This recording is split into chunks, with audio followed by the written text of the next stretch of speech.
Nah, ada pujian-pujian tertentu yang justru menggugurkan amalan. Ya, hati-hati. Merasa ingin dipuji, gugur amalan. Merasa ingin disebut, gugur amalan. Merasa ingin tampak, gugur amalan. Dan saat tampak itu kemudian orang memuji kita, perasaannya enak.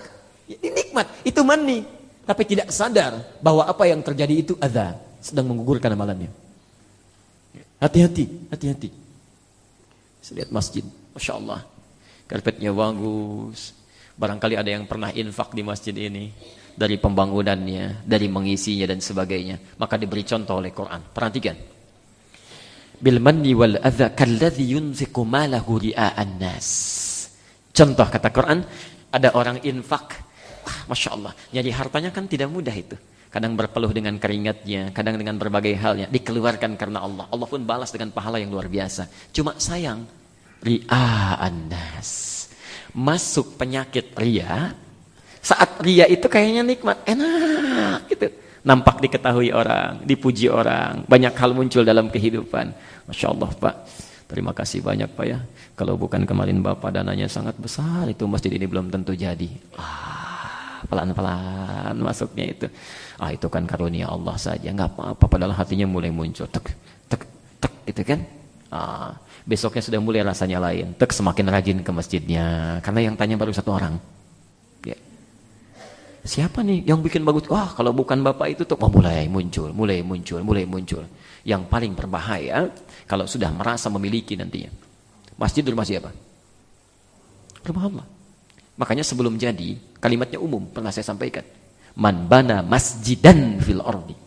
Siapa yang berkontribusi membangun satu masjid, mau apapun bentuknya, mau kayu, mau dari batu sekalipun, ya, mau dari marmer yang paling indah, semua energi yang dikeluarkan, harta yang dikeluarkan akan diganti oleh Allah, dibuatkan satu rumah di surga. Tapi masjidnya kalau sudah jadi, kalimatnya dijamakkan di Quran.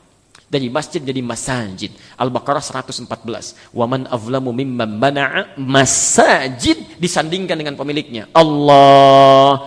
Masjid manapun, yang kayu, yang batu, yang tembok, yang marmer, yang ulin, yang manapun, kalau sudah jadi, itu bukan milik orang yang bangun, milik orang yang arsiteki, milik orang yang tenaganya paling hebat, semua milik Allah.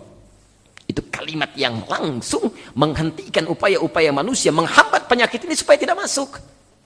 Itu bentuk kasih sayang Allah. Kamu pahala sudah dapat, ya. Pahala sudah dapat, sudah diputus oleh Allah hukum kemanusiaannya, semua hukumnya hukum Allah yang berlaku. Baik. Saya pernah sampaikan di awal pertemuan, kalau sudah dikatakan rumah Allah, berarti yang punya aturannya siapa? Allah.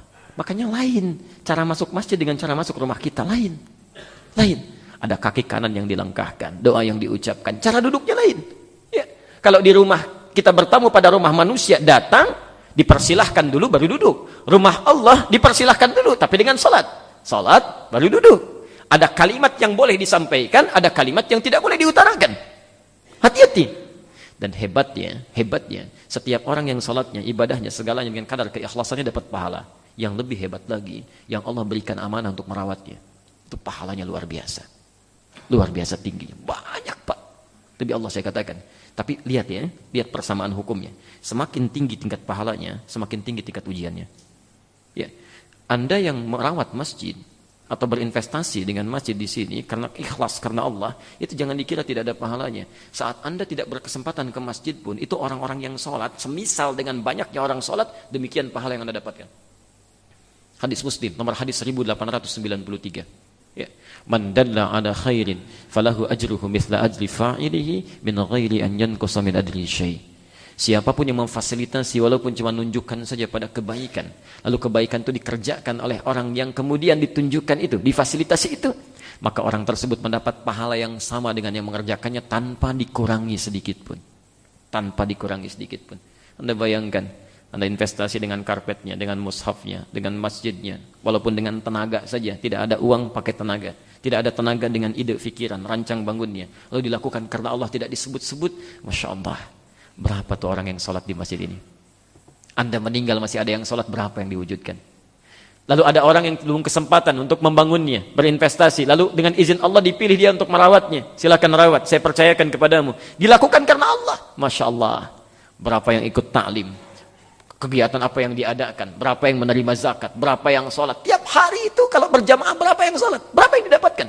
Saat Anda tak mampu berjamaah pun karena alasan tertentu, pahala dapat kalau ikhlas. Cuma sayang, ada yang merusak, menghancurkan pahala-pahala itu karena keinginan dunianya, karena riyanya, ya, karena macam-macamnya. Ingat, saya tekankan sekali lagi ya, khususnya pada para DKM yang peluang pahalanya cukup banyak. Makmur itu bukan rame, bukan rame. Makmur bukan rame. Makmur itu dari kata al-umru, sesuatu yang bermanfaat. Ya, sesuatu yang bermanfaat. Jadi kalau ingin memakmurkan masjid itu cari yang bermanfaat, yang meningkatkan iman. Ya bukan yang ramenya. Salah Anda, keliru. Ya, apalagi kalau Anda merawat masjid, misal dengan cara yang keliru. Hukum manusia tidak bisa berlaku di rumah Allah. Ya, keliru. Sayang, pahala hilang. Ya.